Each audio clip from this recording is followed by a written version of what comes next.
好好看清楚。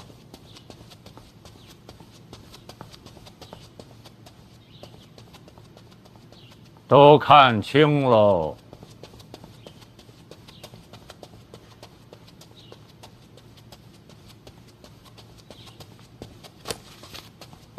赖明成，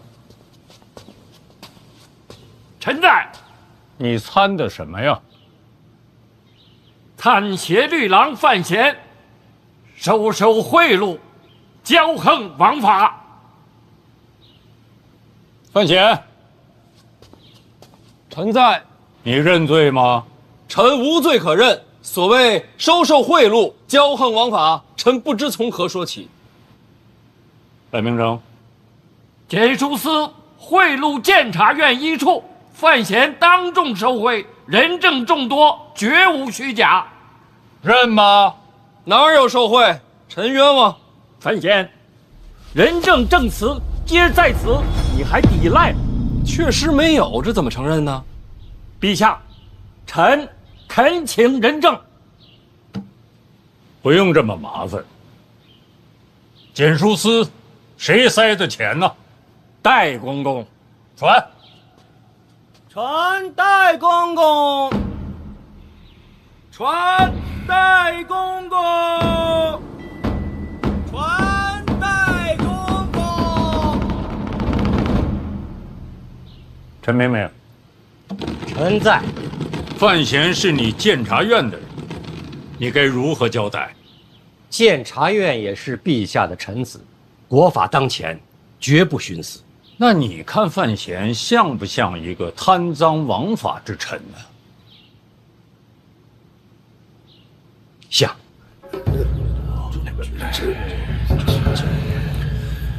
不瞒陛下，臣主持监察院以来，看谁都像是不法之徒。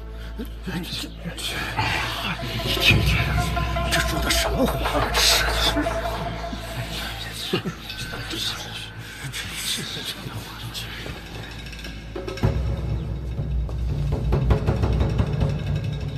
看谁都像，确是如此。让朕来看看。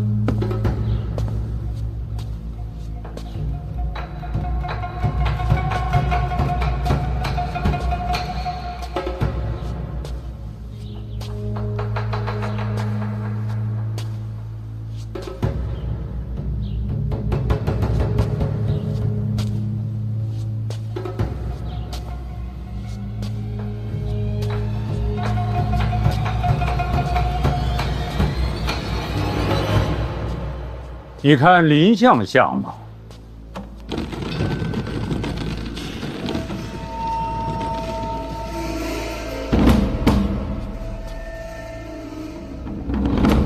更像。林相怎么会是不法之徒？听臣说。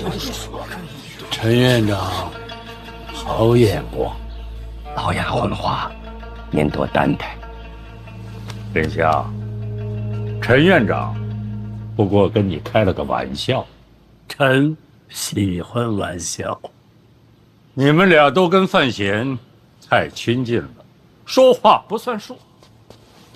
秦将军，臣在。你觉得范闲像贪赃枉法之臣吗？陛下，臣只知道带兵打仗，别的一概不懂。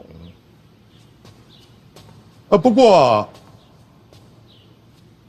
臣觉得他不像。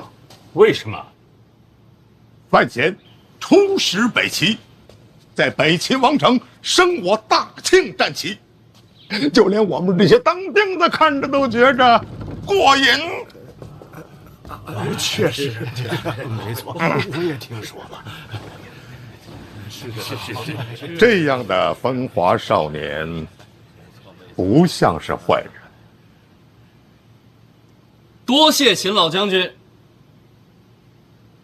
我也就是实话实说。听说你小子勾搭北齐圣女，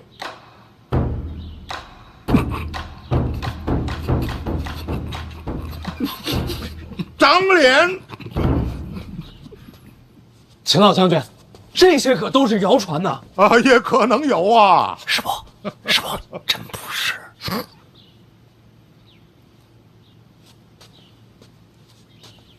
我就是胡说八道，您别往心里去呀。了然。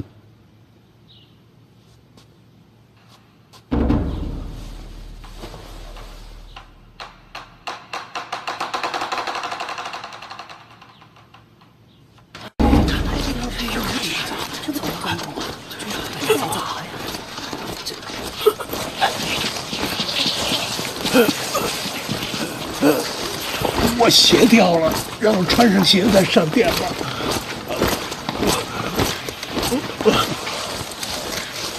殿前失仪，诸位也会受到牵连。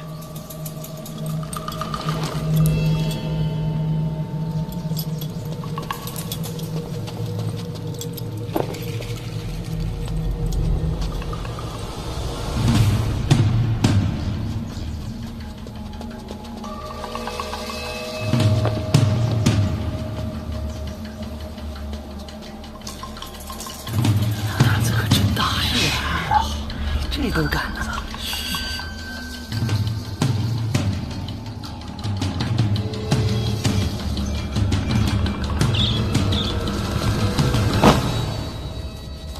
老奴拜见陛下。赖明成，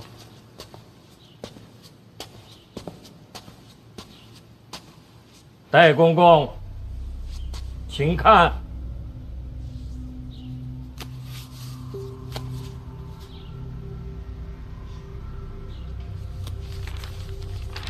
此为证词，监察院一处查封了检书司，戴公公当即赶到，塞给范闲3000两银票。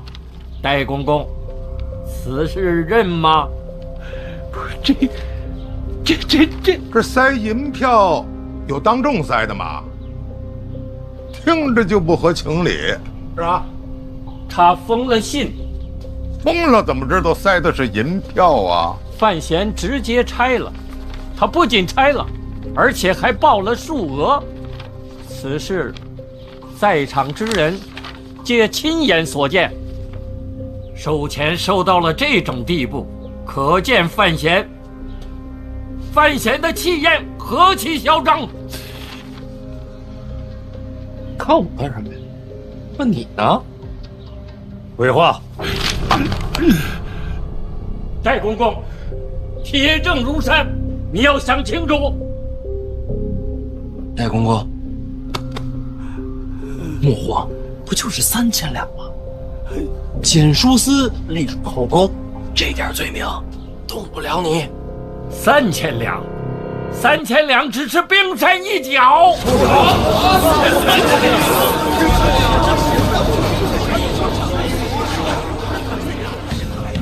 陛下，我督察院近日上下进行细查，也是检书司作恶多端，轻易就查到了罪证。据查，历年来检书司压榨菜农，无所不用其极。就是这位戴公公，他在城外的私宅就不止1、2处，他还利用菜价设下圈套，好些菜农被逼至卖儿育女，甚至把自己的亲生女儿送进了青楼。如此恶行，天怒人怨，百姓私下里称检书司为血肉司。呸！赖御史倒是慷慨陈词，只是不知这罪证可否扎实啊？证据确凿，请陛下过目。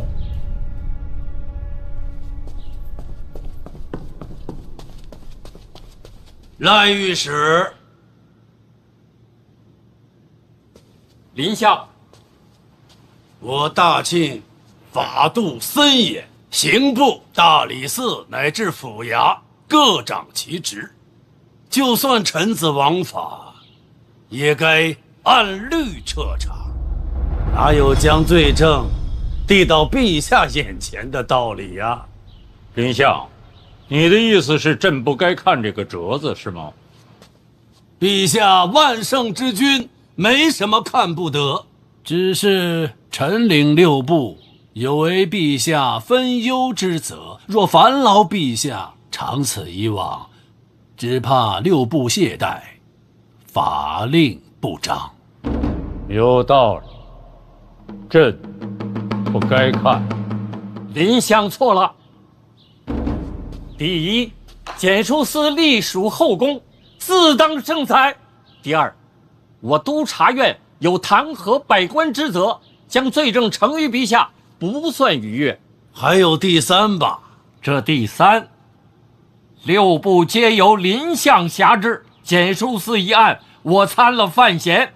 众所周知，范闲将是林相的女婿，林相理应避嫌才是。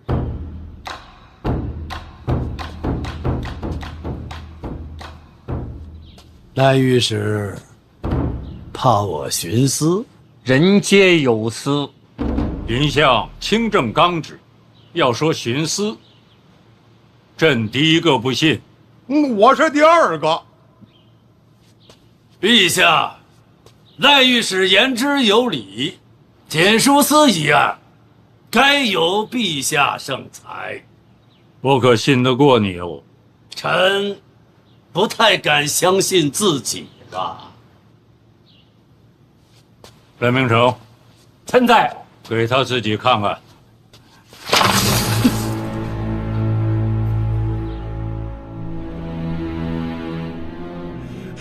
老奴错了，陛下开恩呐！老奴愿倾家荡产，将功补过。陛下，他认罪了。灰飞烟灭。押此去。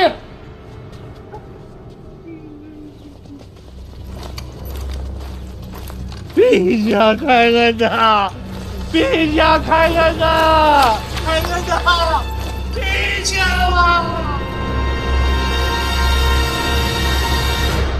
范大人，眼见如此下场，你有何感想？这个姓戴的真不是个东西。赖御史为民除害，百姓会记住你的。到了这一步，你可认罪？我何罪之有啊？你敢说那3000两你没拿？那倒是拿了。这就是认了。哎，等等，赖御史的意思是说，这3000两我拿了，就是受贿。你敢说不是？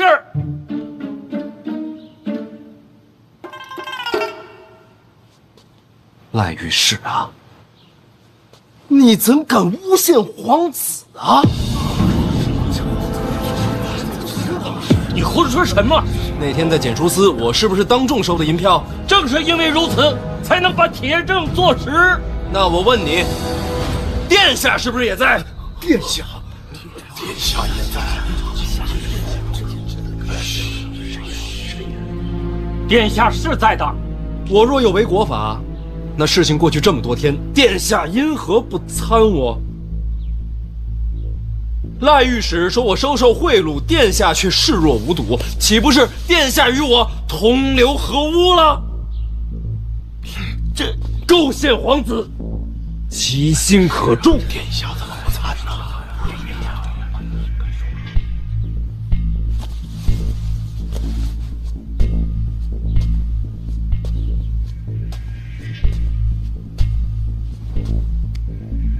儿臣当日的确是在检书司。你看到他拿钱了？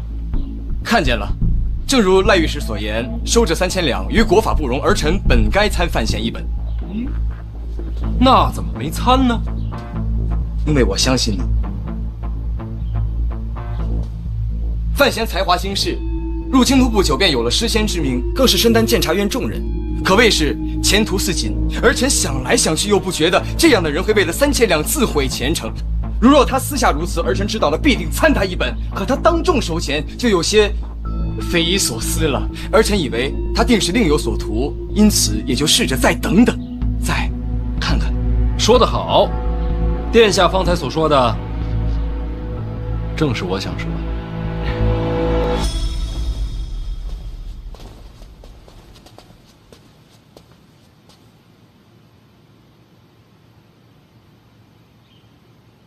那也许你以为3000两数目太小，就铤而走险呢？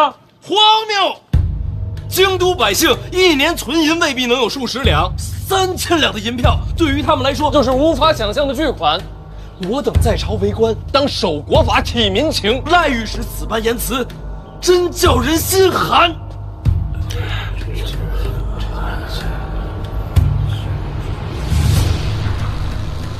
那可是这3000两你收了呀？是啊，你真的拿了？对呀，赖御史钓过鱼吗？没有鱼饵，鱼会上钩吗？你故意收贿赂，是让检书司上钩。实不相瞒，检书司种种恶行，我也早就看在眼里。为国除奸这想法与赖御史不谋而合，心有灵犀，说的就是咱们俩。你们看，范大人真是巧舌如簧啊！事实就是如此啊。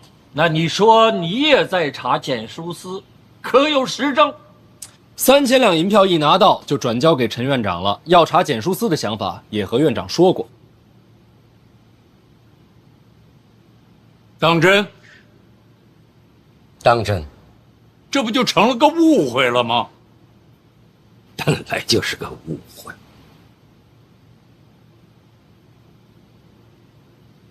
陈院长，不是不信你的话，我只是想再多问一句。范大人，既然你说是误会，当初我等众卿在参你的时候，你为什么不在自辩折上把事情解释清楚？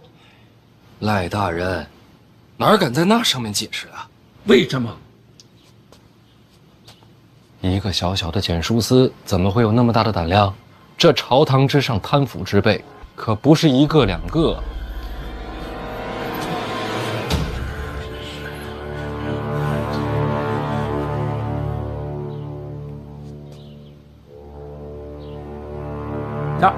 你也怀疑我们督察院？不只是督察院，下至百官，上至皇亲，我呀，谁都不敢信。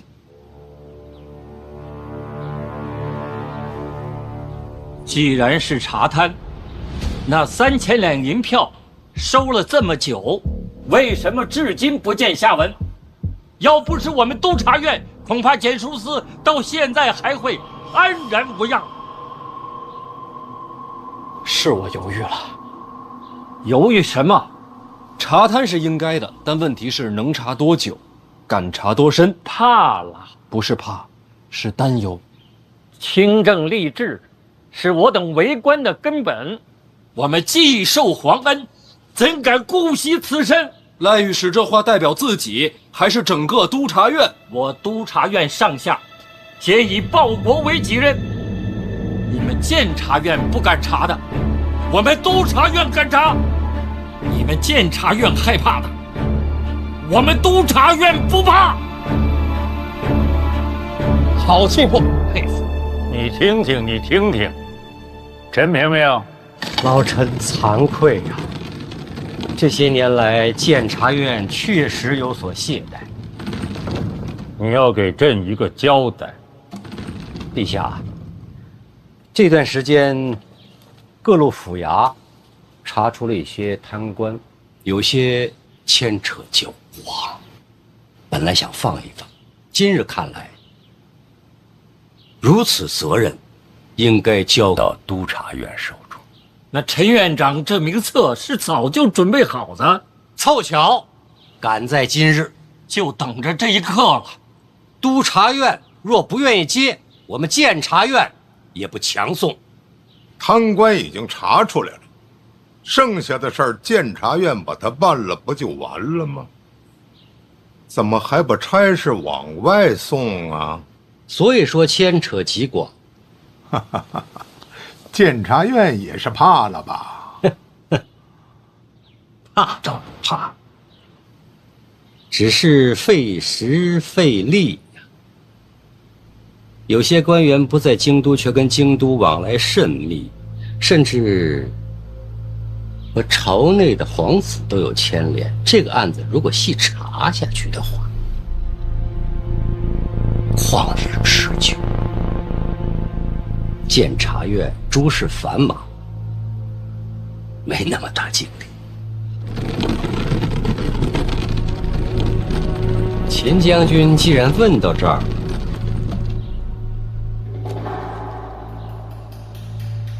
是不是要看看这？哎，别，本人不识字，也看不懂，不看。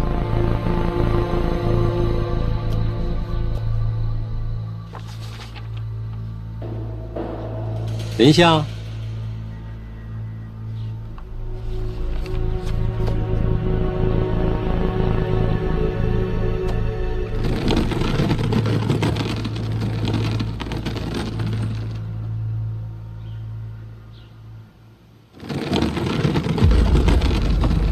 无人敢接。陛下，这名册我督察院愿接。为国解忧，岂能退缩？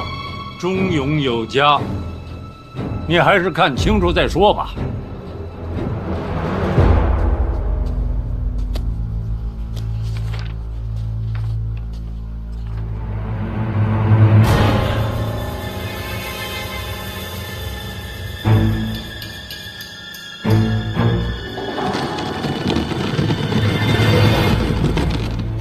陛下，臣忍不住有话说。启禀陛下，赖御史一腔忠肝义胆，叫人心折。只是此事若真与皇子牵连，只怕赖御史撑不住这重担呐。有国法在，有何撑不住？查明真相，是还皇室清白。如果真有皇子牵扯其中，还请赖御史顾惜自身，切莫冲动。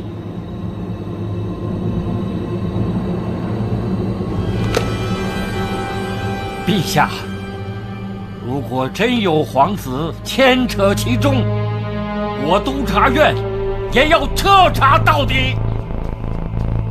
天降御史，不畏宗亲，为我庆国铲除奸佞，清正吏治，此乃庆国之福啊！天降御史，庆国之福啊！陛下，赖御史真乃国之干臣，臣愿收回送给督察院那幅字。你想收回来就收回来吗？臣向督察院低头认错。哎，范闲，在你的自辩者里写着现在奸臣当道，朕想问问你指的是谁呀？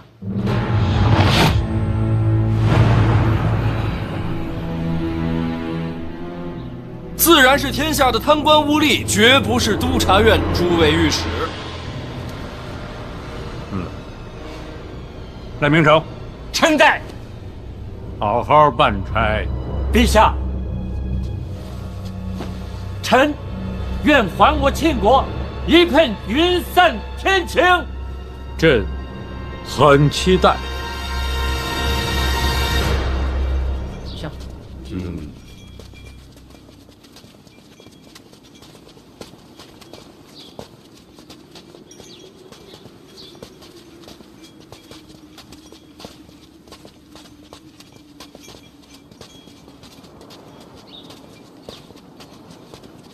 我来扶世伯。也没这么老。世伯的官威，非常人所能及啊！想借多少人？啥？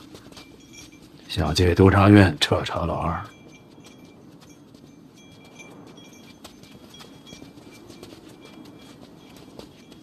终究是瞒不过世伯。是陈萍萍教你的。我自己琢磨的。赖明成确实是把好刀，只是我确实有几点不解，想请教世伯。方才殿上站出来那几位，并非是我事先的安排。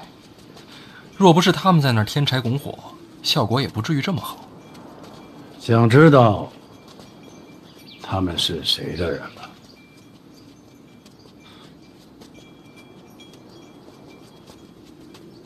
是您的安排。可是您怎么事先知道我要针对老二呢？这么多年的相位，倒也没有白做。这几位站出来，不会牵连到世伯吧？谁说那几个是我的人？不是，那是谁的门下？二哥，二哥走慢些。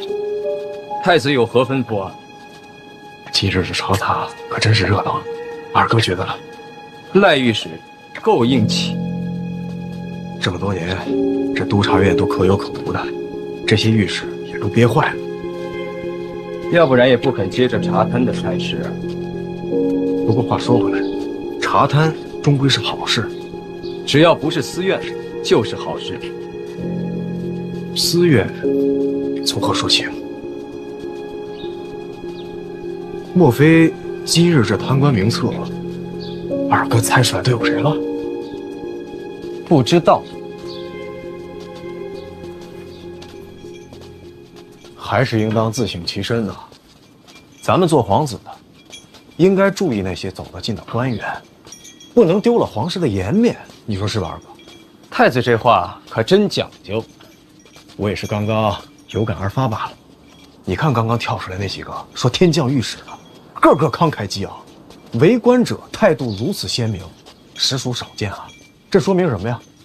查贪是民心所向，众望所归。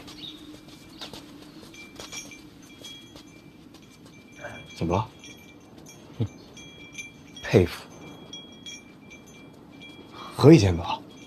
对着厨子摔碗，太子这手段犀利。什么厨子？太子教诲，臣定当谨记，一刻也不敢忘。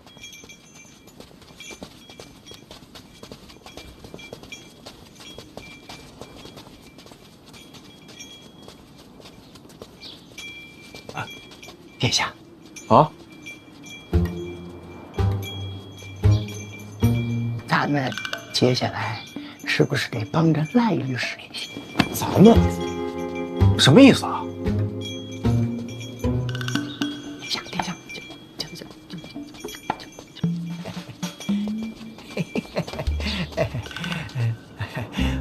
我等隶属太子麾下，自当尽心竭力。等等。督察院那几个一根筋非要自己办案，咱们看戏不就好了吗？为何要亲自下场啊？看什么？那几位，不是殿下您的意思吗？不是，你说哪几位啊？煽风点火啊，夸天降御史那几位啊？怎么就我的意思了呢？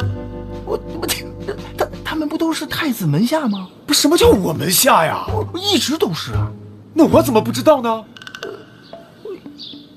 这就对了，啊，这个投效太子者众多，就是这几位吧，职业清闲啊，没大用处，应该还没有机会和殿下见面。那几个真是我门下？千真万确啊！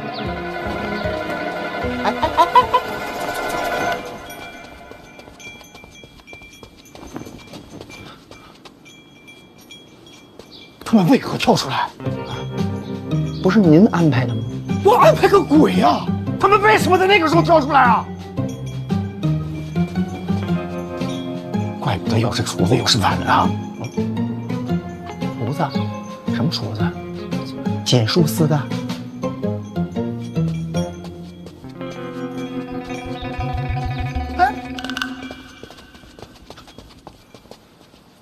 太子门下。听您的调令，倒也不难。师傅厉害，没你厉害。回来这么多天了，也不去看婉儿爷，怎么？北齐圣女不让你去？师傅，传闻可不能信啊！我跟那圣女，我跟婉儿，我的为人您是清楚的。别跟我说。跟婉儿解释去。不是我不想去见婉儿，实在是回京之后诸事繁身，一刻也脱不开身啊。要不是借口，师傅，确实有难言之隐，与北齐圣女无关。他也是在等你呢。那我晚上就去看他。晚上？不是晚上，白天一有时间就去。还在，抓紧上去。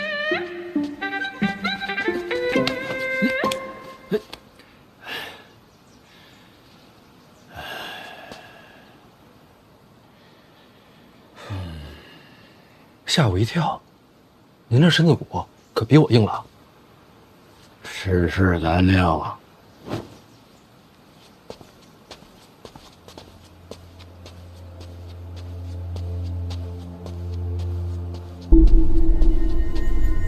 范闲这么能折腾，是不是你教的？不是，是他自己琢磨的。论他的年纪这般年轻，能有这心思也不错。自从范闲进入京都，没让人失望。你的腿没事吧？站久了腿酸，没事，没关系。以后在殿上专门给你设个座。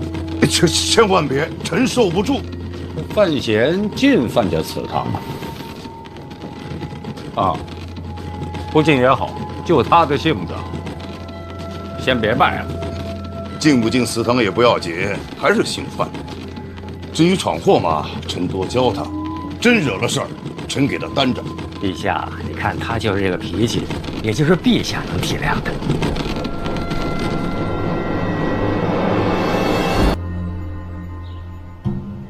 朕够体谅你们吧？可是谁体谅朕呢？陛下这意思是，范闲跟老二在殿上闹成这个样子，你们连劝劝都没有，为什么？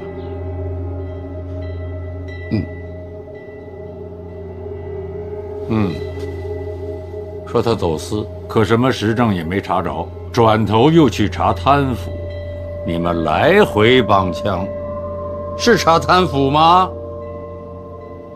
你们这是在查朕的儿子，真以为我一点亲情都不念吗？我可一句话都没说，都是陈萍萍帮腔。陛下，老臣觉得，如果这个争端起了之后，不如把它闹大。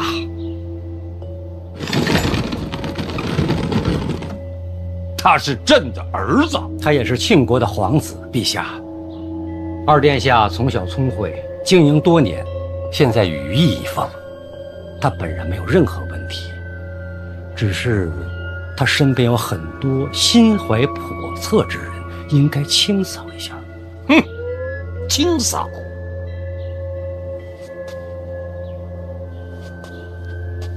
你们只是想清扫朕的儿子。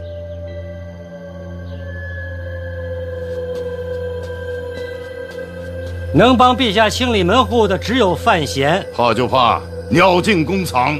不会的，范闲聪慧，只会把别人当刀使。今日朝上你也瞧见了，太子门下煽风点火，这种争斗，范闲就不该牵扯进去。不是太子，明明是太子门下。不是太子，太子门下不是太子指使，还能是谁？庆国国法森严，朕与有容焉。什么意思？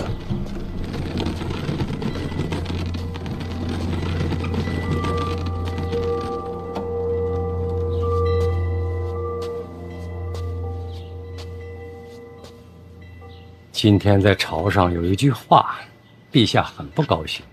哪一句？陛下万圣之君，没什么看不得，只是臣领六部，有为陛下分忧之责。若烦劳陛下，长此以往，只怕六部懈怠，法令不彰。这话没错。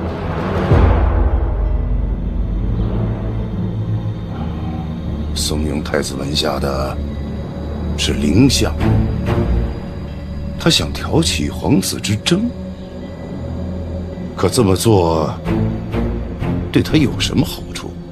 也是想再看一看庆国未来之王是谁。这这眼光未免放得太远了。不光是眼光吧，是手伸得太长。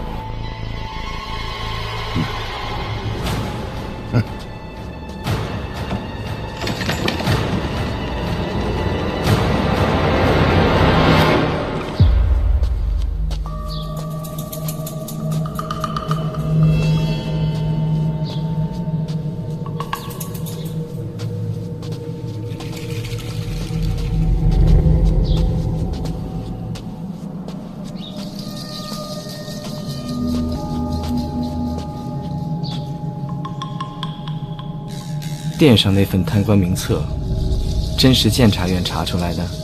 这还能有假？我猜，那名单上的人，不是监察院主动想查，而是小范大人提纲挈领，亲自选出来的。殿下真聪明。认了。为何不认？为国除奸不分你我。我个人的些许努力，也不过是监察院荣誉的一部分。那名单上的都是我门下，你这也太会挑了。您门下？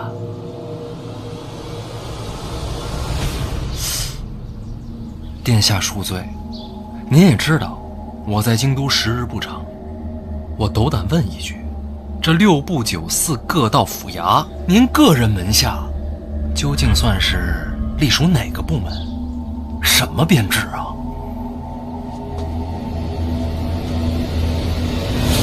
私人交往，只是朋友。哼，那就没事。殿下放心，交友不慎，不违国法。那我可太欣慰了。殿下以后注意。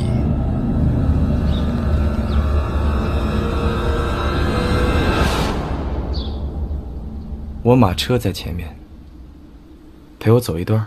没问题。走路嘛，也不违法。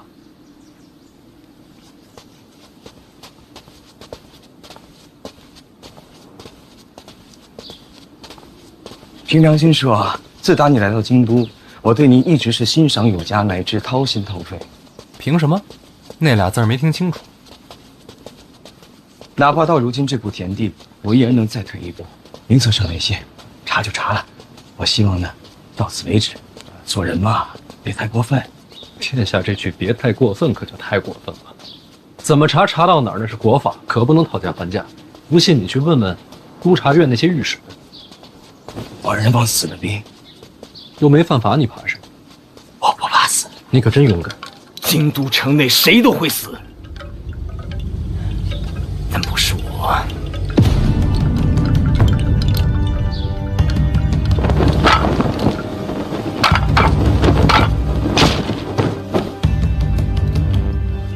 殿下慎言，老活着不死的，可都长了壳。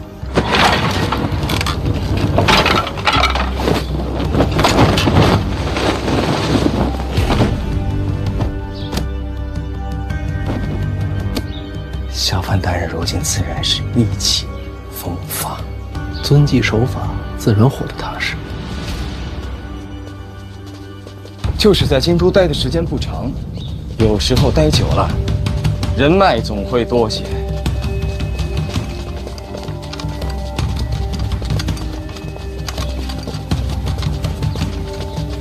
殿下说的对啊，来得晚，没人脉。不过好在范某总有些职务在身，怎么看也不是孤身一人。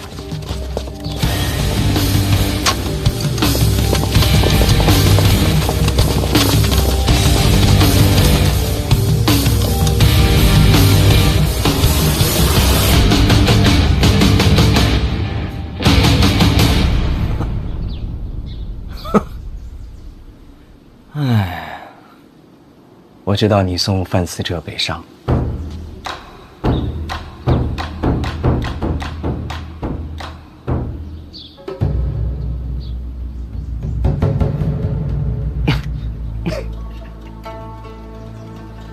殿下什么都知道。你也太狠心，天寒地冻的，怎么忍心送自家弟弟去北齐受苦？我这个人心软，见不得兄弟离散，因此啊，就派人跟了过去。算算时间，这会儿也该把人接回来了。殿下重感情，要是交朋友再小心些，就完美了。我马车在前面，你呢就别送了，等司车回来再聚。好走，来日方长。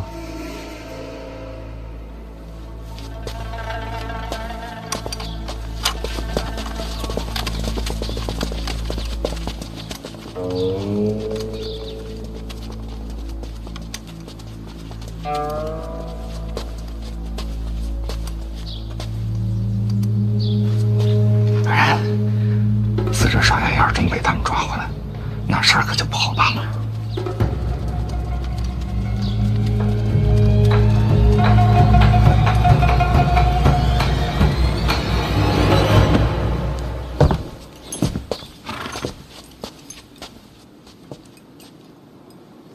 帝安，在。你说的没错。什么？是得有个回应，不能示弱。该怎么做？听说抱月楼出了命案。鲍玉？没有啊。这不才听说吗？属下明白了。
照名册查下来啊，京都之内钱财有问题的官吏，着实不少啊。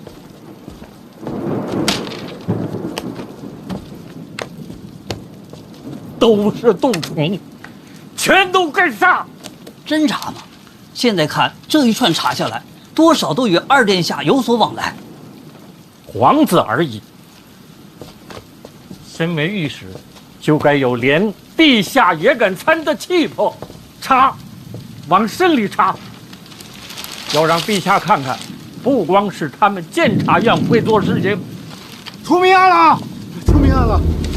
出命案了！哪里？上下青楼，叫抱月楼，有人在门口打死了楼内的一名歌妓。那是京都府的事，与我们无关。抱月楼的管事不见了，但是留了一封信给京都府，说这抱月楼的东家是范思哲。范思哲，范建的儿子，范闲的弟弟。范家开青楼，据说是逼良为娼。那个歌妓，她的死或许就跟这有关系。京都府查了吗？不只是京都府，范闲也亲自去了。范闲，他这是要干扰京都府办案呐。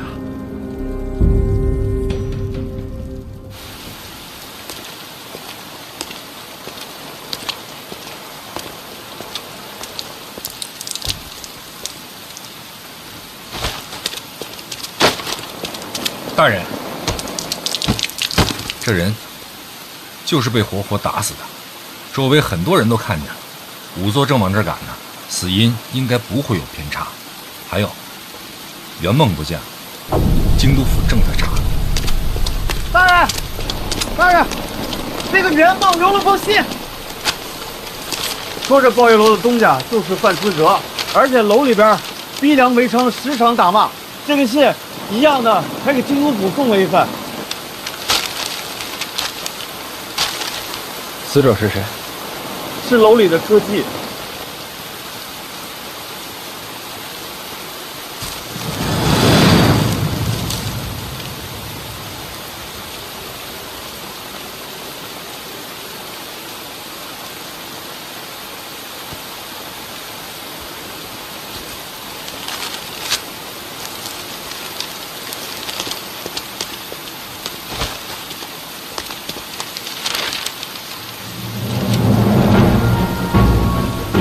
这是金家姑娘，她怎么还在抱玉楼？我不是给她卖身契让她回家吗？大人，但凡这姑娘进了这种地方，她一辈子都要打上青楼的烙印。再说老金头已经没了，这姑娘她哪儿还有家呀？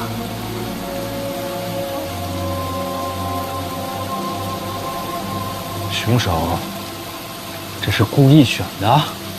大人，目睹行凶过程的护院说，那3个人进了院内，未曾询问，也未曾拣选，只是第一眼看见这位金姑娘，就动手了，直到活活打死，也没问过她究竟是谁。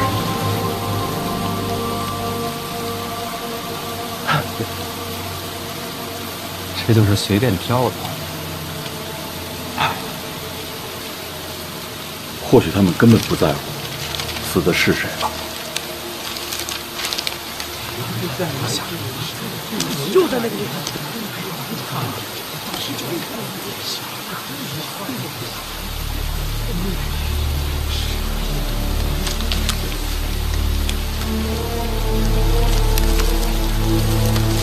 凶手呢？大人，他们行凶之后就离开了，行踪我们正在追查。别让凶手出京都。大人放心，绝对不让这些凶手逃出升天。老王，我不是让人守住抱月楼，禁止有人进出吗？守了，大人。杀人者身手过人，他们就是想让这事儿跟您扯上关系，咱是防不胜防啊。因为在他们眼里，人命就跟草芥一样，死的是谁都一样。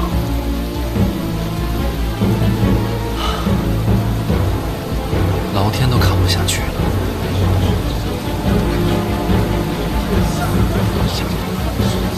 邓子越，全力追捕袁茂。是。撕开青楼，这本来就坏了朝官和读书人的名声，用逼良为娼，闹出命案，天理难容。我这就写折子。他范思哲不仅是范思哲，还有范建、范闲。范家的人做出此等事情来，必须得有一个交代。这会儿还在查贪腐，已经不少人牵涉进去，难道还要拉上范家？就差拜官，职责所在，管他是谁，绝不退缩。终于雨停了，最烦下雨天。对了，那死了的歌妓叫什么名字？这我还真不知道，要不我去查查。算了，无所谓的，谁会记得呢？你说，这下一场雨会死多少蚂蚁？殿下，都安排好了，那3名凶犯落网之时，才是范闲真正的没落。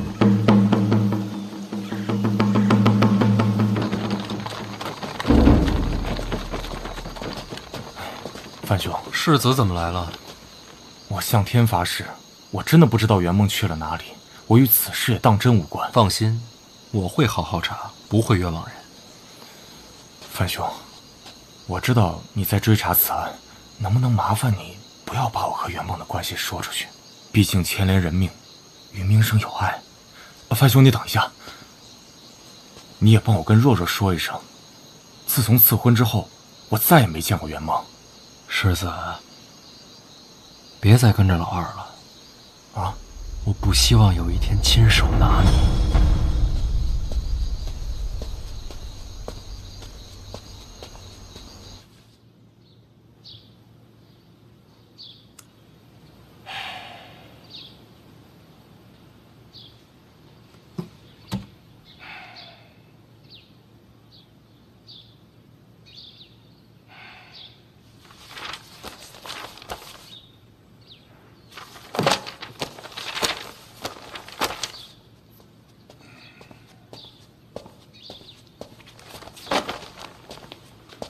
您找我？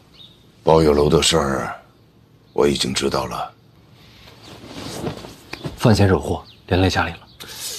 这一家人说什么连累呀？没做错事的人，无需致歉。不过您放心，范思哲送走的及时，包月楼这事儿啊，绝对跟他扯不上关系。人家要斗的可不是范思哲。是。督察员赖明成又准备上折子了。应该的。不生气？督察院这些御史，其实人还不错，应该可以做朋友。这次备参，你打算如何应对呢？不做应对，查到凶犯之前，暂不上朝。于理不合。爹，你信得过我吗？对范闲的事儿，你怎么看？说实话，陛下是说包月楼一事？随便。儿臣以为此事有些许蹊跷。这朝堂之上正在查贪，恰巧在这时蹦出来包月楼一事，在儿臣看来，有点像是栽赃陷害啊！朕听不见。儿臣以为是栽赃陷害。你真的这么认为？那天在殿上，为赖明成摇旗呐喊的都是你的门下，为什么？陛下，儿臣发誓，此事儿臣并不知晓啊！这么点小事给你慌成这个样子，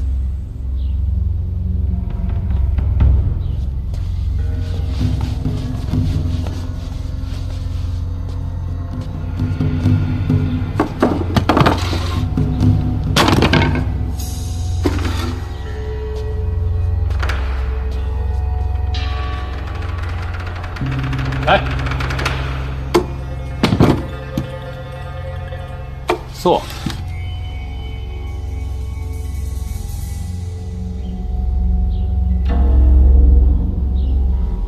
谢陛下。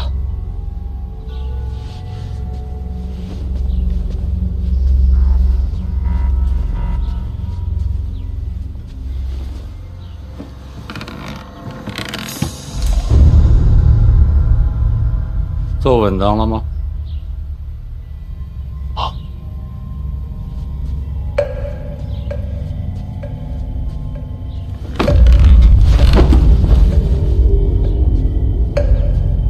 记着，今后遇事要稳当，做人要稳当，做太子更需要稳当。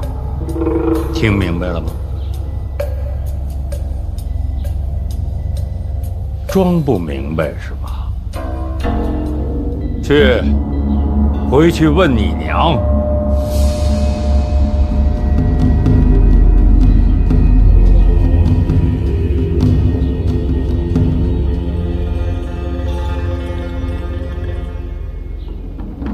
陛下让你来看我，是。但即便陛下不说，儿臣也想来探望母后。其实你来不来看我，陛下根本不在意。在陛下心里，我这个皇后，怕是连模样也记不清了。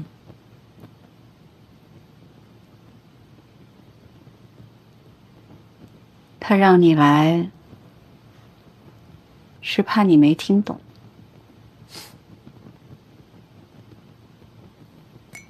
说说吧，他都跟你讲了些什么？这还能说什么？范家父子一起染病，这鬼话谁能相信？是没人信，可人家说了染了病，这不能逼着上朝啊，这要传出去，倒显得我们太蛮横了。那范思哲呢？说不在京都啊，去哪儿了？问清楚，抓回来审。不知道去哪儿了。范家父子染病，不见客啊。我就不相信他们会一直病下去。那如今该怎么办？等吧。毕竟抱月楼命案的凶犯还没有落网。这段日子继续查贪腐，范家和贪官一个也不放过。是，大人。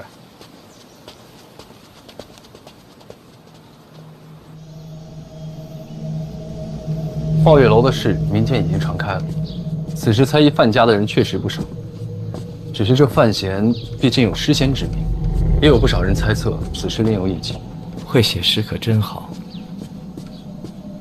凶犯是不是应该落网？不急，这么快落网，太刻意。范家这会儿全家高病，不见客不上门，这事儿总不能一直拖下去。是想拖到抓到凶手吗？可染病了，得治。治病？请太医院最好的太医，走趟范府，给瞧瞧。会不会不见？染病了就不见医，听着有点不太合情理。若是查了无病，那便是欺君。我去办。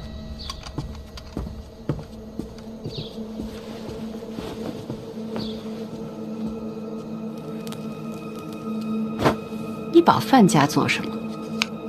他有说过要投入你门下？那倒没有，但毕竟是跟二哥作对。那就让他们去斗，你安心看着就好，何必亲自下场？毕竟也算同盟，所以他才那么说的。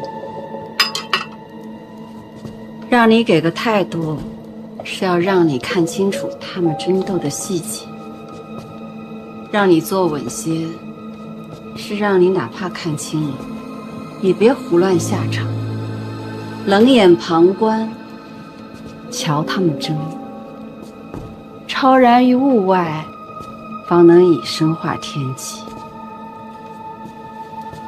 他是在教你怎么做太子。一定要让人猜，就不能直说。天子之心，人生难测。至于在朝上替赖明成摇旗呐喊，其实陛下知道，那不是我安排的，他只是想再确认一下罢了。那能是谁？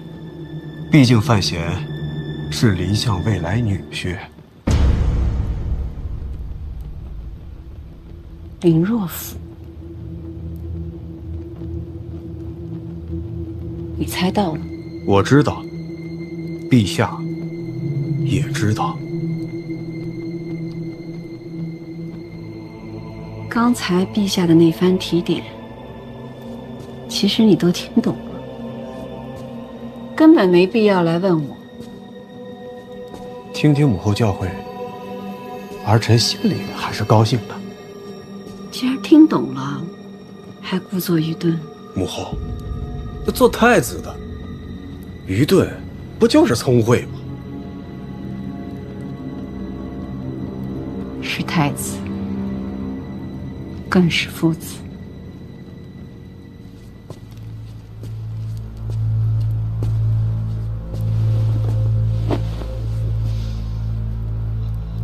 其实你很像他。误伤其类，这词儿怎么能用在这儿呢？依我看，这词早晚得用上。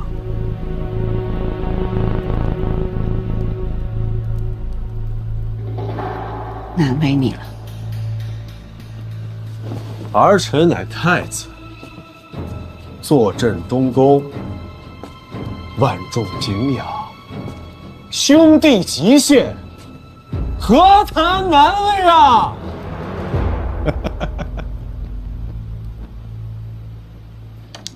哎，老大，哎，来一个，别客气啊！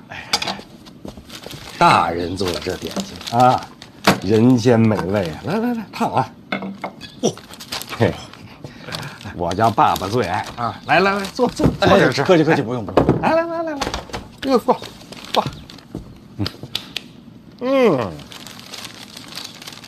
哎，怎么不吃啊？热着好吃。啊，大人，这不是线下正当值吗？我还是带回去细细品尝。窦瑜，你这还是没放开呀？是不相信我？属下知错了。我明白，你还想再看看，看看我到底是不是那个值得你唤醒自己的人。起来吧。是。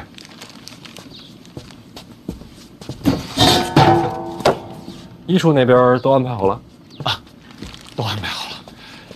医处的同僚可以说是摩拳擦掌，群情激愤啊！自从您在殿庭对峙之后，大家都觉得对您的敬仰简直是无以复加。尤其是我觉得我就像找到了指路的明灯一般。敬仰的不是我，是陈院长站在我这头。我这年纪，他们敬仰不了。别人或许如此，但是我跟他们是不同的。有何不同？你看，您这个借力打力，简直是妙极了。借督察院的手，行承贪之风，绝了啊！可以说您就是文韬武略，足智多谋啊。那你先把这糕吃了。我还是回去吃吧。监察院的规矩，凡入院者，当差之时不可食院外饮食，是这条吧？你是怕坏了这规矩？是。低头哈腰、恭顺圆滑这些你可全占了，却偏偏要守这么一条没人在意的规矩。邓子越，你活得挺矛盾。我是蠢，我还是回去吃啊。你呀，老王，你看看人家，我要是跟他学呀，您早得烦死我。老邓、老王都是栋梁。哎，对。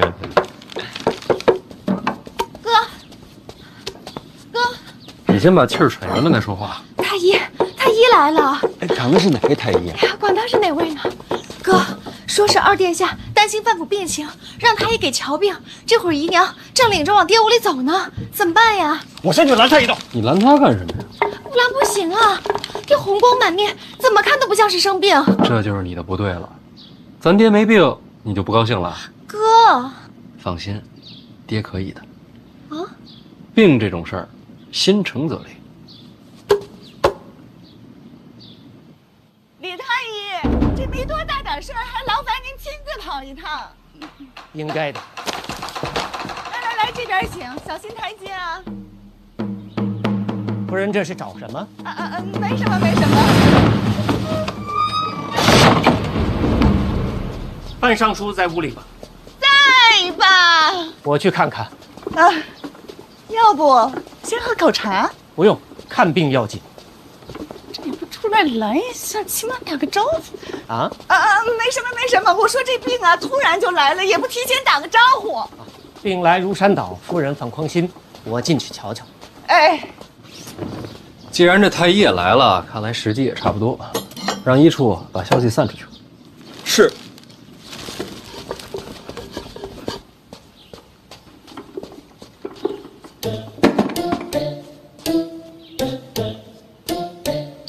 脸色这么难看，会不会绝症啊？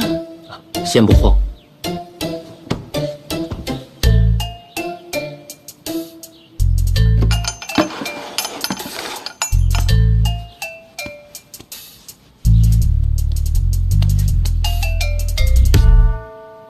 哥，爹生病了？没有，身体比我都好。那怎么办？他一茶睡怎么办？没病那就更严重喽。那肯定，那是七缺。若若，你想想，身体抱恙不能上朝，除了是生病，还能是什么？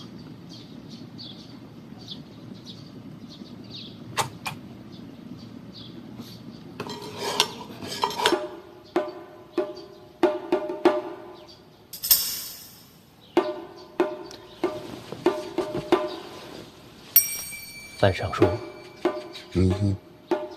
范尚书，请把舌头伸出来看看。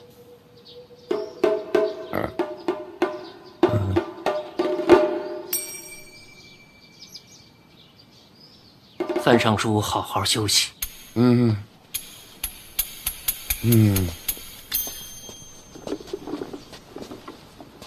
范尚书不是生病，完了而是中毒。啊！中毒？确实是中毒。中毒好啊！好糟糕。夫人该小心一些，仔细排查一下府里的可疑之人。对，有道理。走吧，我也看一下小范大人。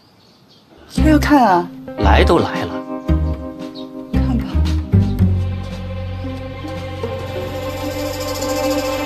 是你给爹下的毒？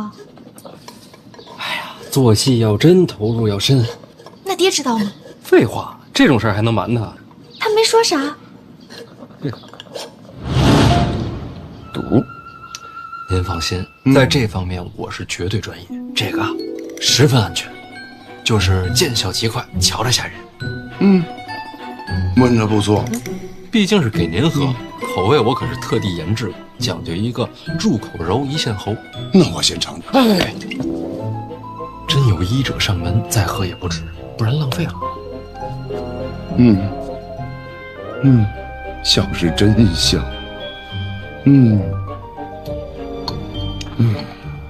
那爹确实挺相信你的。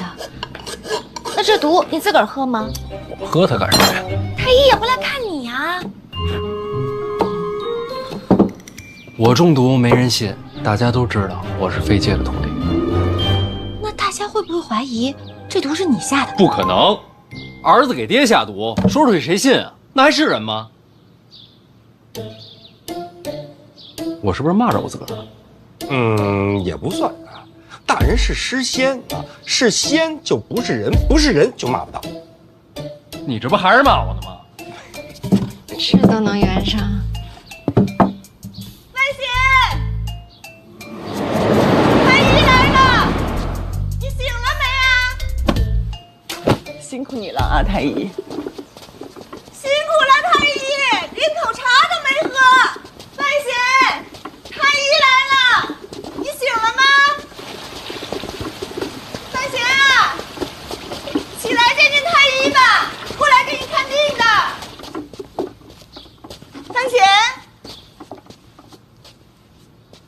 范闲，夫人，不必客套，小范大人有病在身，恐行动不便，咱们还是进去吧。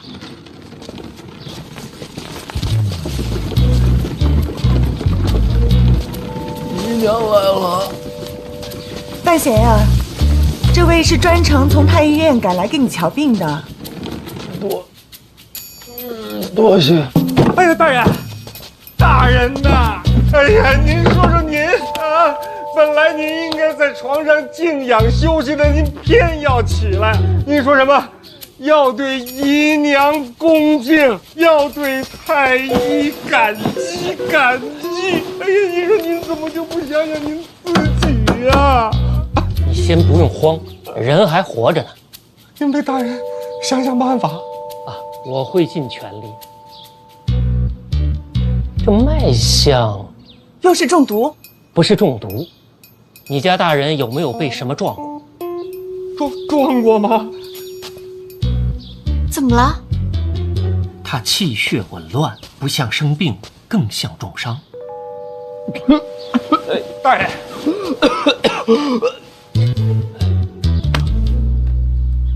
吃了吗？没吃呢。没吃，回家吃去吧。啊？不，这是撞糊涂了吧？谁派你来的？二殿下，替我谢谢他，必定转告。姨娘，务必让太医吃了饭再回去啊！回头就交代后厨。小范大人身体虚弱，赶紧推到房间里休息，我这就开个药方。拜托您了，先生。必须的。咱们大庆呢，还是好人多呀。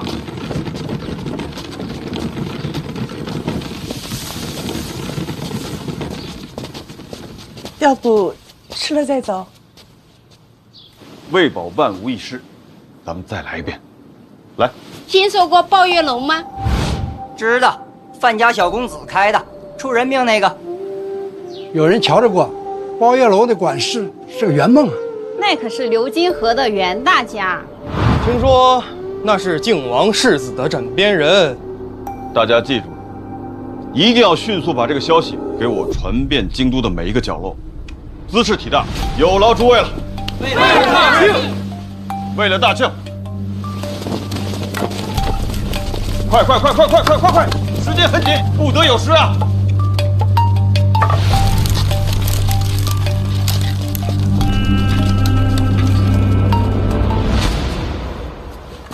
真是这么说的？是。太医回来后说了，范建中毒，范闲重伤。他还说他行医多年，绝不会看错。范建的毒啊，是范闲下的。范闲？不会吧？你瞧，说了你都不信，说出去能有用吗？毒我能理解，范闲的伤哪来的？大人，您真的没事吧？没事儿，都是表演。表演为何物啊？就是做戏，晒会儿太阳就好了。哎，